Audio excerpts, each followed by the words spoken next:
Hi, and welcome to the show where we share the stories of the many who intersect with our healthcare system but are rarely heard from. My name is Kevin Poe, founder and editor of Kevin MD. Rate and review the show at kevinmd.com/rate. Subscribe at kevinmd.com/podcast. Today on the show, we have Mike Neskovic. He is a family physician and he wrote the Kevin MD article titled, I'm a doctor who just had his first colonoscopy in my 60s without anesthesia. Mike, welcome to the show. Thank you, Kevin. And I know we have 15 minutes only, so let me get into that. We are both primary care physicians, and I think that's the best profession ever. Actually, I think real doctors are born into that profession. And I think I was 3-4 years old, a kid, and I was thinking to become doctor in some way, and it was shaping in a better way. And thank God I became physician at age 24.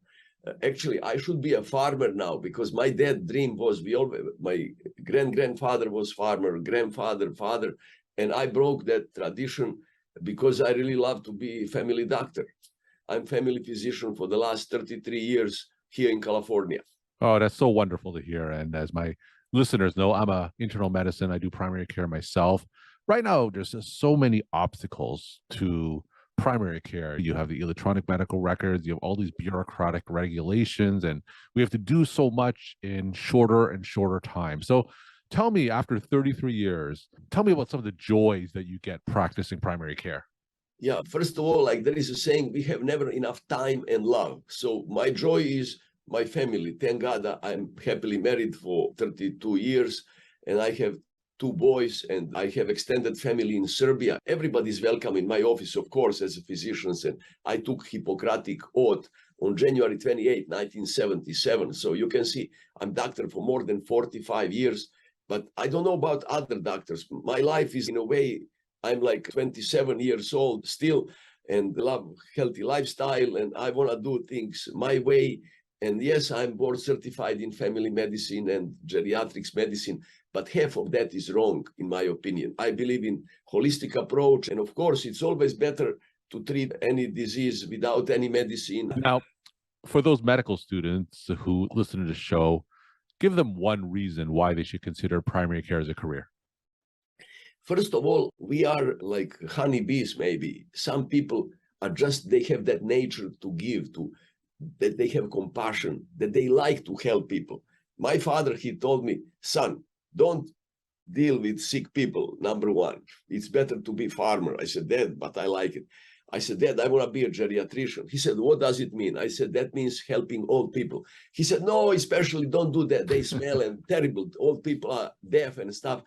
I like old people, believe me. I saw yesterday 97-year-old and 94, my last 2 patients yesterday, and my mom is still alive, 93, thank God. And it's not my decision to decide how long somebody will live, but I'm trying to relieve their pain and suffering and to help families and to help caregivers for seniors. And sometimes small thing and small lead can help our patients and caregivers to provide better care of our patients. And we cannot make old person young again, but we can always do something to help with pain. So let's talk about your Kevin MD article that you wrote. It's titled, I'm a doctor who just had his first colonoscopy in my 60s without anesthesia. Now, for those who didn't get a chance to read your article, just share that story with my audience. Yeah, first of all, I would never have colonoscopy. Why? Because I'm like a cat or like those animals, they know exactly if something is going wrong. I know I have negative family history of colon cancer. I'm eating very healthy and my body is functioning. I'm going to be 70 in a few months. I'm functioning like 27 and I conquered many mountains like Mount Kilimanjaro, Mount Rainier, and many other mountains. I just knew I'm not going to do it. But my family was on my case and I said, okay, I'll do colonoscopy, but you do something for me. So my boys and my wife promised. And I went to my colleague gastroenterologist and I thought it will be resistance. And I said, you know what, man, I'll do this colonoscopy on one condition, no anesthesia.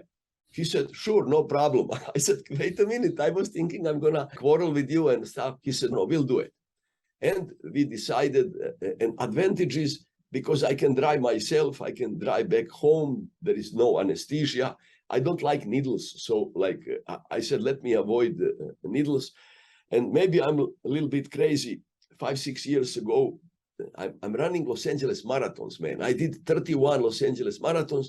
And like few years ago, I noticed bulging in my right inguinal area, typical inguinal hernia. So I'm running 1 year. Next year, I need to hold this thing because it's painful and bulging. Third year, I said, let me do it. So my colleague did laparoscopic hernia repair. And again, 10 a.m., I didn't want to take any pills. Said, let me sign that against medical advice. We are free beings. And I didn't take one pill after hernia surgery, nothing with the colonoscopy. And I think it's worthwhile. And actually, I heard from few of my friends, one veterinarian lady said, you know what, I had 3 children, no anesthesia, natural birth, and women are delivering for thousands of years naturally. And I said, so you and me, we are similar, natural colonoscopy, natural childbirth. And a few other patients told me, I'm not gonna just take pills and IV, and it's rare, but sometimes people choose to do colonoscopy without anesthesia. And I think it's worthwhile for some of you who are brave. Of course, 1 person of 1,000, something wrong can happen. Nothing happened to me. And I told ladies, they said, sit here in a corner and wait. They didn't know I didn't have anesthesia. I said, listen, how about going home? He said, no, you need to wait, somebody to pick you up. I said, no, how about I sign that thing? So it was worthwhile, and maybe a reminder for listeners and for doctors, we should be giving personal example to people, right?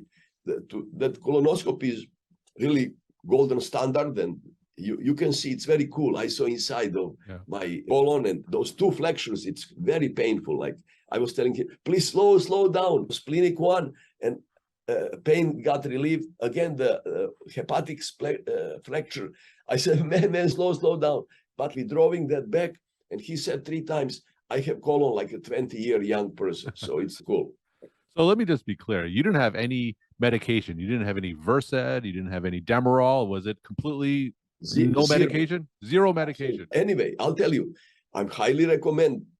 Pills are terrible. I believe maybe, of course, we need antibiotics and occasional stuff, but all of these pills, including Tylenol and Advil, are terrible. But I must tell you, I'm like my professor of acupuncture. He said, I'm my own experimental animal. I said, what did you do? He said, I have some herbs that are for constipation, and he was healthy like me. He said, let me experiment. He tried regular dose, nothing happened. Double dose, nothing happened. He put 5 times more medicine. He said, I got so bad diarrhea that was terrible. So these herbs really work and can help with the constipation. In my case, I did marathons without any pills, and many colleagues that ran with them, they take Advil, Aleve, whatever. Once I had the problem with the knee, strain, pain, whatever. I said, let me try take this damn Advil. And I took 2 Advil. Believe me, that damn thing relieved my pain a little bit, and I finished marathon. So I see this devil thing work. There is a saying, nobody can give you anything, nobody can take you anything. I regret, I shouldn't take those 2 pills. I would finish my marathon anyway. And anyway, I'm recommending to you, Kevin. How about you, man? How many marathons did you finish? I haven't done any marathons, but I've actually had 3 colonoscopies myself. I've had 1 with conscious sedation with Versed and Demerol, and then I've had 2 with Propofol, where you're just completely out for the colonoscopy, and then you just wake up and it's already done. But take us into the endoscopy suite. So for my audience who's considering going with anesthesia, just walk me through that process. Tell me what you were feeling, and tell me what the actual procedure, what did that feel like for you? Yeah, first of all, like I thought I'm doctor. I said, bang, they will do it. They wait whole hour. So the doctor doesn't give a damn. He has his system. So I'm waiting. They check blood pressure, 150 over 90. I said, oh my God, I never had 150 over 90. So we are human beings, anticipation, anxiety. I'm waiting there. And I said, let me meditate. I like yoga and meditation. And it came down to 140. But still, I always have 120 over 80. So still, we are humans, and like you're in that medical environment. And like one moment, 2 big guys, they are taking me out. I said, what the heck? Maybe they are going to hold me, like whatever. And this doctor didn't make a big deal at all. He just quietly spoke, and he was telling me what's he doing. Only I had to fight with him. I said, man, slow down, man, slow down. And he did slow down a little bit.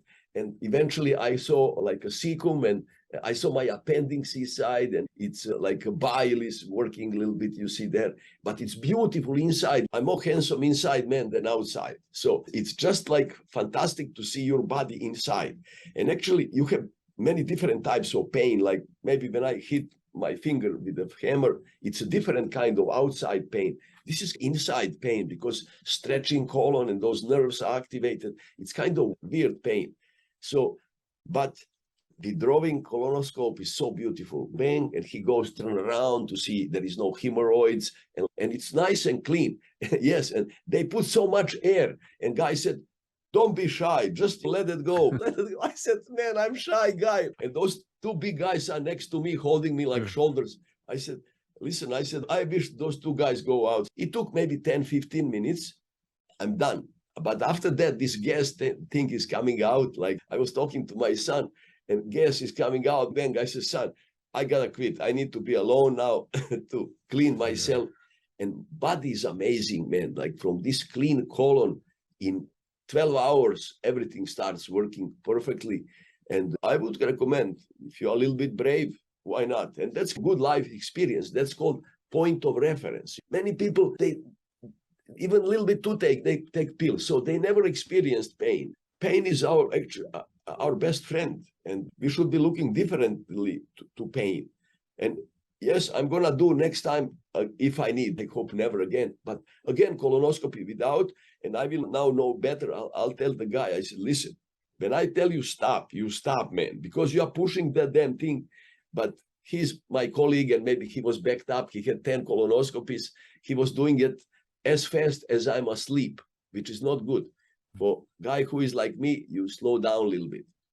Now, when you talk about pain that you were feeling while you were having that colonoscopy, how severe was that pain? Like on a scale of 1 to 10, what kind of intensity were you talking about? First of all, when he puts colonoscope right there, it's discomfort, maybe 1, 2, 3. And when you go up to the descending colon, this splenic fracture, it goes to 8, 9, 10. So it was actually, tears started going on my eyes, and I was moaning 10 over 10. Now he's going transverse colon, it's 7 over 10 or 6 bearable. Now again, this other hepatic flexure, 10 over 10, it's moaning and it's almost unbearable. Like I'm telling you, those two flexures here is very hard, but it's lasting maybe 30 seconds and 30 seconds. So 1 minute is very hard, but after that is just a little bit discomfort. And maybe that gas, they put lots of gas to open up the colon inside. And overall, it's quick. And I would say, go ahead, do it without anesthesia. We're talking to Mike Neskovic. He is a family physician. He wrote the Kevin MD article. I'm a doctor who just had his first colonoscopy in my 60s without anesthesia. Mike, what kind of questions should one be asking themselves if they want to consider having a colonoscopy with or without anesthesia? First of all, if doctor recommends colonoscopy, go ahead and do it. If there is a doubt, don't leave any stone unturned. And many people don't know that there are colonic polyps. If that small polyp is growing, at one point it can become cancerous, or that can be precancerous. So it's really important to remove that colon polyp. And that's a gold standard, and anybody 50 years or older should have it, especially if people had a positive family history. Anybody had colon cancer, definitely they should have it. If you have any bleeding or change in bowel habits, you have constipation, later on diarrhea, that should be done. And that's very lucrative business for our gastroenterologist. They make more money than us family doctors. He does one colonoscopy, can go have whole weekend, and we need to work day in, day out. But we love our job better, and we contribute our way, they contribute their way. So yes, colonoscopy is gold standard, and I would recommend majority of people do Propofol, like Michael Jackson. So nothing, and or conscious sedation, but you need to suffer IV, that to put some needle here, then that's not good. And you cannot drive home. That's a disadvantage. Yeah, I drove home, so that's cool. And my final question, what are some of your take-home messages that you want to leave with the Kevin MD audience? Yeah, my take message is that it's sad that human beings, 9 out of 10, 99% of people, they don't live their life. They are not fulfilling their destiny. I hope, Kevin, you and me, we are doing something we love to do. And I think we should be active. I will never stop hiking and doing LA marathons. I'm kidding, like I married once, and I never stopped doing my marathons. So I did 31. God willing, when I'm 100, I will count until 100. After that, no counting. And I'd like to live to 126. You too, right? I'm going to try. Mike, thank you so much for sharing your story time and insight. Thanks again for being on the show. Thank you, Kevin. It was my pleasure. Have a good day.